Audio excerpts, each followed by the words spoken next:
Hi guys, मेरे YouTube channel IQ24 classes में एक बार फिर से आप सभी लोगों का स्वागत है। मैं आपके लिए प्रतिशत का एक नया वीडियो लेके आया हूं। इस वीडियो में हम लोग वृद्धि या कमी प्रतिशत ज्ञात करना सीखेंगे। क्या ज्ञात करेंगे? वृद्धि या कमी प्रतिशत। तो हम लोग आते हैं क्वेश्चन नंबर 1 पर। क्वेश्चन नंबर 1 हमारा है कि किसी संख्या को पहले 20% बढ़ाया गया, फिर जो संख्या हमें प्राप्त होती है उसको 10% कम कर दिया जाए, तो इस प्रकार उस संख्या में वृद्धि या कमी प्रतिशत ज्ञात कीजिए। तो हम लोग पहले क्वेश्चन में दिया गया 20%, तो हम लोग लिख देते हैं 20%। और 20% का मान हम लोग कैसे निकालेंगे? एक बार हल कर देते हैं, फिर उसके बाद हम लोग डायरेक्ट लिखेंगे। तो 20% को लिखेंगे 20/100। क्या लिखेंगे? 20/100। अब 20 का पहाड़ा तो सबको याद है, तो डायरेक्ट काट देते हैं। 20 एकन्नम 20 और 20 पंचे 100। अब हम लोगों का मान मिल जाएगा 1/5। हम कहें 20% का मान कितना होता है, तो आप कहेंगे 1/5। बढ़ाने की बात किया है। क्या बात किया है? बढ़ाने की बात। तो हम लोग प्लस कर देंगे। क्या करेंगे? प्लस। यानी जो मूल मान है उसमें 1 की वृद्धि हो गई। तो मूल मान 5 है, तो 1 की वृद्धि होने पर कितना हो जाएगा? 6। तो मूल मान हमारा 5 और 5 में 1 की वृद्धि हो जाए तो वो मान हमारा कितना हो जाएगा? 6 हो जाएगा। फिर कह रहा जो संख्या हमें प्राप्त होती है 10% कम कर दी जाती है, तो हम लोग लिखेंगे 10%। और 10% का मान आप लोग निकाल लेंगे, लेकिन याद रखना है 10% का मान 1/10 होता है। 10% का मान कितना होता है? 1/10 होता है। कम करने की बात किया है। कम करने की बात किया तो हम लोग माइनस कर दें। यानी अगर कोई संख्या हमारी 10 है और 10 से 1 कम कर दिया जाए तो वो संख्या हमारी कितनी बन जाएगी? 9 बन जाएगी। अब हम लोग करेंगे क्या? ये हमारा मूल मान हो जाएगा और इधर का मान हमारा वृद्धि या कमी मान होगा।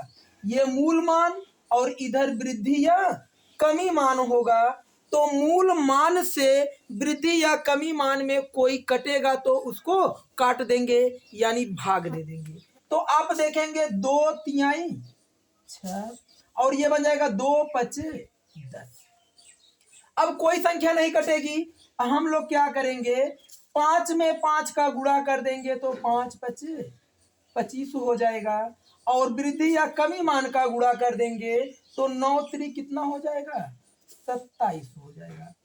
अब आप बताइए, कोई संख्या हमारे पास पहले 25 थी, 25 से कितनी हो गई? 27 हो गई।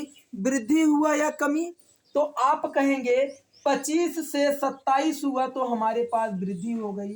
वृद्धि के लिए हमने लिख दिया प्लस। कितने की वृद्धि हुई? तो आप कहेंगे 2 की वृद्धि हुई।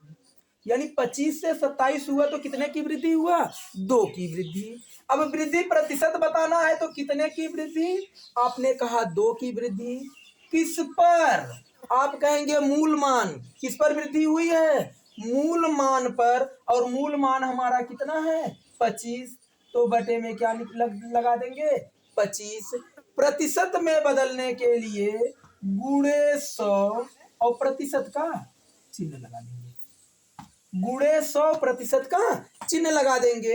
तो 25 से हम लोग 100 में भाग देंगे तो आप कहेंगे 25 एकन्नम 25 और 25 चौका 100।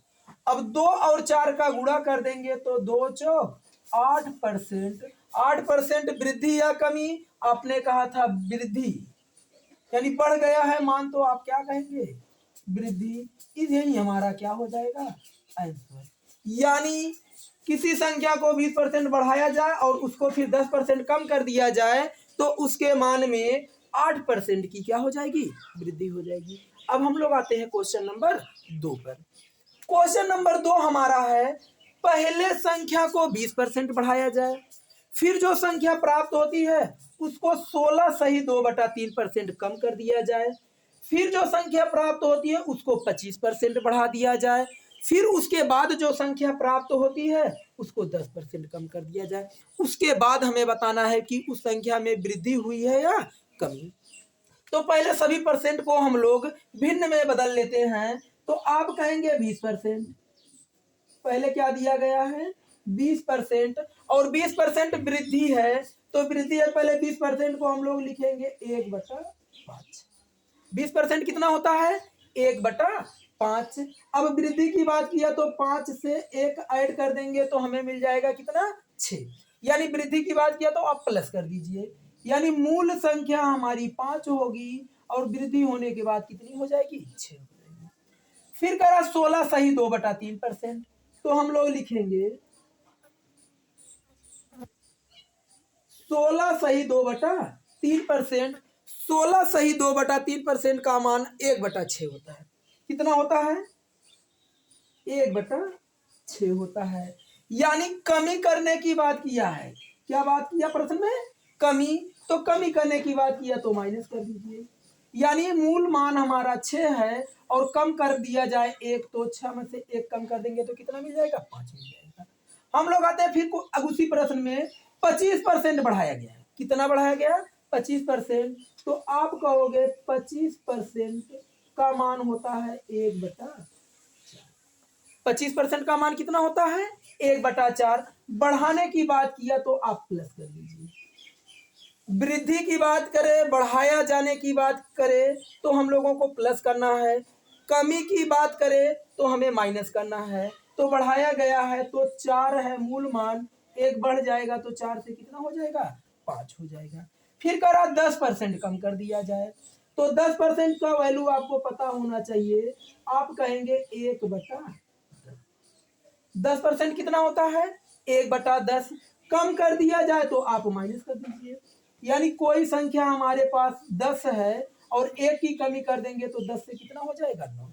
हमने कहा कि इधर वाला मान मूल मान होता है और इधर का मान वृद्धि या कमी मान होता है, और मूल मान से वृद्धि या कमी मान में भाग दिया जाता है। तो जो कटेगा काट दीजिए, 5 से 5 कट जाएगा, 6 से 6 कट जाएगा। अब आप देखेंगे 5 से 10 में भी भाग चला जाएगा, आप कहेंगे 5 का नाम 5, 5 दूनी 10। 4 और 2 का गुणा कर दोगे तो 4 दूनी 8 हो जाएगा। 9 और 1 का गुणा कर दोगे तो 9 एक नाम 9 हो जाएगा। मूल मान 8 और वृद्धि मान 9 हो गया, यानी 8 से 9, और 8 से 9 हुआ तो 1 की वृद्धि हो गया। कितने की वृद्धि हो गया 1 की। कोई संख्या 8 है, 8 से 9 हो जाती है तो कितने की वृद्धि 1 की वृद्धि। तो हमें वृद्धि प्रतिशत निकालना, तो हम लोग कहेंगे वृद्धि 1 की है तो 1 बटे में मूल मान, और मूल मान हमारा कितना है 8, तो बटे में 8 कर देंगे। प्रतिशत में बदलना है तो गुणे 100 प्रतिशत का चिन्ह।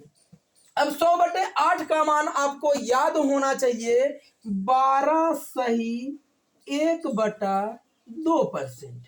12 सही 1/2% की वृद्धि, यही हमारा हो जाता आंसर। अब काटने में समय मत खर्च करिएगा, प्रतिशत का एक वीडियो बनाया गया है, उसको आप जाके IQ24 क्लासेज में देख लीजिएगा, ताकि आप भी सीधा सीधा 100/8 का मतलब तुरंत 12 सही 1/2%, 16 सही 2/3% का मान 1/6%, 25% का मान 1/4%, 10% का मान 1/10%, 20% का मान 1/5%। तो ऐसे आपको याद होने चाहिए, तो सवाल को आप सेकेंडों में बना पाएंगे।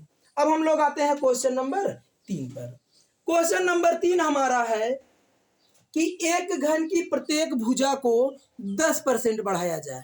घन की एक भुजा है, उसको कितना प्रतिशत बढ़ाया जाए, तो आप कहेंगे 10%। अब आपको 10% तुरंत याद होना चाहिए कि 1/10 होता है।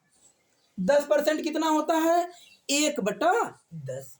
अब बढ़ाने की बात कर रहा है तो आप प्लस कर दीजिए, बढ़ाने की बात किया तो क्या कर दीजिए प्लस कर दीजिए। यानी हमारी संख्या अगर 10 है तो 10 से वृद्धि होने पर या बढ़ाने पर कितनी हो जाएगी 11।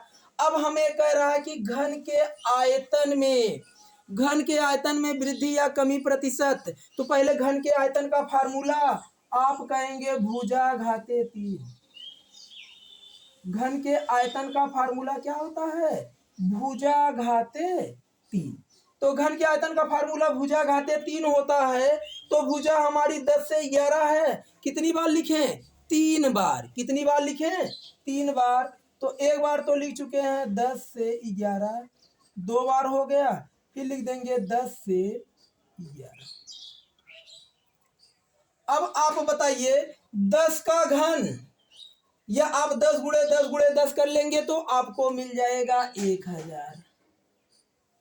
11 3 बार है यानी 11 का घन, और 11 का घन होता है 1331। अपना समय घन करने में, वर्ग करने में एकदम मत खर्च करिएगा। आप हमारे YouTube चैनल IQ24 क्लासेस पे जाएंगे तो आपको वहाँ वर्ग भी मिल जाएगा, घन भी मिल जाएगा, और सेकेंडों में आसानी से आप याद कर लेंगे। तो घन और वर्ग और प्रतिशत को भिन्न में बदलने वाला वीडियो आप जाके जरूर देखिएगा। आप ऐसे सवाल को सेकेंडों में हल करेंगे। तो जैसे हमने कहा 10 गुणे 10 गुणे 10, तो 10 को 3 बार गुणा करना है तो आपका बन जाएगा 1000। 11 गुणे 11 गुणे 11 करेंगे तो बन जाएगा 1331। अब आप बताइए 1000 से 1331 हुआ, वृद्धि या कमी? आप कहेंगे वृद्धि। कितने की वृद्धि हुआ? आप कहेंगे 331 की वृद्धि हुआ। किस पर हुआ? आप कहेंगे मूल मान, और मूल मान आपका कितना है? 1000। प्रतिशत में बदलने के लिए गुणे 100 प्रतिशत का चिन्ह लगा देंगे। 1 2 जीरो से 2 जीरो कट जाएगा, आपका बन जाएगा 331 बटा 10%। अब ऐसे भाग मत दीजिएगा, अगर 1 जीरो है पीछे से 1 अंक पे दशमलव, 2 जीरो है तो पीछे से 2 अंक पर दशमलव, 3 अंक है तो पीछे से 3 अंक पर दशमलव। अब आप समझ गए, नीचे जितना जीरो अंश में उतने अंक पर दशमलव लगा देना है। 1 जीरो है तो 1 अंक पे दशमलव लगा दीजिए, यानी 33.1% वृद्धि या कमी? तो आपने कहा है कि वृद्धि, तो आप लिख देंगे वृद्धि। यही आपका हो जाता है। अब हम लोग आते हैं लास्ट क्वेश्चन, और क्वेश्चन नंबर 4। क्वेश्चन नंबर 4 आप समझ गए होंगे कि कैसे हल करना है। तो कह रहा है कि एक सिलेंडर की त्रिज्या को 20% कम कर दिया जाए। तो पहले सिलेंडर मतलब जानते रहना बेलन होता है।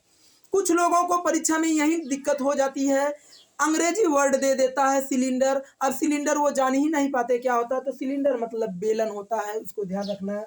कितना परसेंट कम कर दिया जाए? 20%। तो पहले हम लोग लिखेंगे 20%। रुक जाइए 1 मिनट, त्रिज्या की बात किया है तो त्रिज्या r लिख लीजिए, क्योंकि अभी हमें सूत्र की जरूरत पड़ेगी। त्रिज्या r को कितना प्रतिशत है? आप कहेंगे 20%। कितना है? 20%। और 20% को आप कहेंगे 1/5। कमी की बात किया, किसकी बात किया है? कमी की। तो आप माइनस कर दीजिए। कमी का मतलब क्या करना है? माइनस। यानी कोई संख्या हमारी 5 है और 5 से 1 की कमी कर देंगे तो कितनी हो जाएगी? 4। फिर करा उसकी ऊंचाई, ऊंचाई को हम लोग ले लेते हैं यच। यच 25% बढ़ाया जा रहा है, तो पहले तो हम लोग 25% का मान आप कहेंगे 1/4। बढ़ाने की बात कर रहा है तो आप प्लस कर देंगे, यानी कोई संख्या 4 है और 4 से कितना हो जाती है? 5। अब कह रहा है कि उसके आयतन में वृद्धि या कमी प्रतिशत बताइए। तो पहले तो आप हमें बताइए बेलन के आयतन का फार्मूला। तो आप कहेंगे पाई r स्क्वायर एच। बेलन के आयतन का फार्मूला क्या होता है? पाई r स्क्वायर एच। अब आप देखेंगे पाई तो हमारी एक निश्चित मान है, तो उसको तो हमें रखना नहीं है, हमें r स्क्वायर और एच मिल गया। तो r का मान कितनी बार लिखना है? 2 बार। चाहे तो इसका स्क्वायर लगा दीजिए या इसका स्क्वायर लगा दीजिए, दोनों का स्क्वायर लगा दीजिए तो r स्क्वायर हो जाएगा। नहीं तो r वाले मान को 2 बार लिख दीजिए, यानी 5 से 4। इतनी बात समझ में आई? चाहे तो आप इसका स्क्वायर लगा दीजिए तब भी आपका हो जाएगा, अगर नहीं लगाते हो तो 5 से 4 था तो 5 से 4 2 बार कर दीजिए, एक बार ऊपर है और एक बार नीचे। यानी आप जानते रहना ये भी r का मान है और ये भी r का मान है और ये मान आपका h का। बोलो r स्क्वायर इंटू h हो जाएगा कि नहीं? तो आप कहेंगे हो जाएगा। हमने कहा मूल मान से वृद्धि या कमी मान कटेगा तो काट दीजिए। 5 से 5 कट जाएगा और 4 से 4 कट जाएगा। इधर मूल मान हमारा बचा कितना 5 और वृद्धि या कमी मान हमारा बचा कितना 4। अब आप यहाँ से समझ गए होंगे वृद्धि या कमी। आप कहेंगे 5 से कोई संख्या 4 हो रही है तो कमी कितने की, आप कहेंगे 1 की कमी। और 1 की कमी तो आप लिखेंगे 1 बटे मूल मान आप कहेंगे 5 है। प्रतिशत में बनाने के लिए 100 से गुणा और प्रतिशत का चिन्ह लगा देंगे। अब ऐसे जानते रहिए 100 बटे 5 का मतलब होता है 20%। कितना होता है 20%। यहाँ कमी की बात किया है तो हम लोग लिख देंगे कितना कमी, यानी 20% कमी, यही हमारा हो जाता आंसर। अब इस प्रकार से हम किसी भी वृद्धि या कमी वाले सवाल को सेकेंडों में हल करेंगे। अगर वीडियो आपको अच्छा लगे तो लाइक, सब्सक्राइब और कमेंट करना ना भूले, ताकि आपको ऐसे अच्छे अच्छे वीडियो आपको आसानी से मिलते रहें और आप अपने सपनों को पूरा कर सके। जय हिंद।